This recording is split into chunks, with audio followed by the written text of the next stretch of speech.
अमरावती शहरातील वाढती वाहतूक आणि अपघातांच्या पार्श्वभूमीवर जड मालवाहू वाहनांच्या प्रवेशावर निर्बंध आणण्याचा निर्णय घेण्यात आला आहे।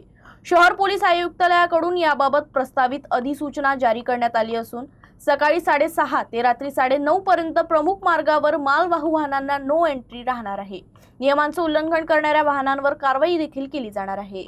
पोलीस उपायुक्त प्रांजली सोनवणे यांनी मुंबई पोलीस कायदा 1951 चे कलम 1(ब) आणि मोटर वाहन कायदा 1988 च्या कलम 115 अन्वये मिळालेल्या अधिकारानुसार हे प्रस्तावित आदेश पारित केले।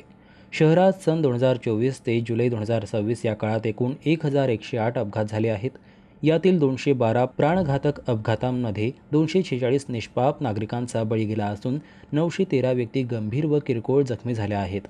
ही गंभीर परिस्थिती लक्षात घेता सर्वसामान्य नागरिक व विद्यार्थ्यांच्या सुरक्षेसाठी हा निर्णय घेण्यात आल्याचं प्रसिद्धी पत्रात सांगण्यात आलं।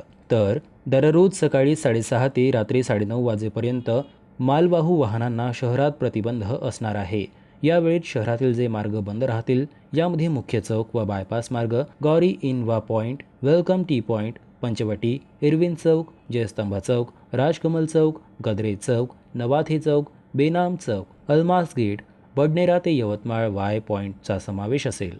तसेच नाका व अंतर्गत मार्गांमध्ये राजुरा नाका, विद्यापीठ चौक, बियाणी चौक, जिल्हाधिकारी कार्यालय, इरविन चौक, दीपक चौक, चित्रा चौक, टांगा पढाव, नागपुरी गेट चौक ते ट्रान्सपोर्ट नगर व भातकुली जकात नाक्यापर्यंत या मार्गाचा समावेश आहे। तर कायमस्वरूपी बंद राहणाऱ्या मार्गांमध्ये गांधी चौक ते रविनगर, गांधी चौक ते राजापेठ आणि गांधी चौक ते अंबापेठ मार्ग, तसेच बजरंग टेकडी ते विलासनगर, पटवा चौक, मोरबाग, मसानगंज, गर्ल्स हायस्कूल चौक ते इरविन चौक, शहरातील परकोटाच्या आतील दाट लोकवस्तीतील सर्व अंतर्गत मार्गाचा यात समावेश आहे।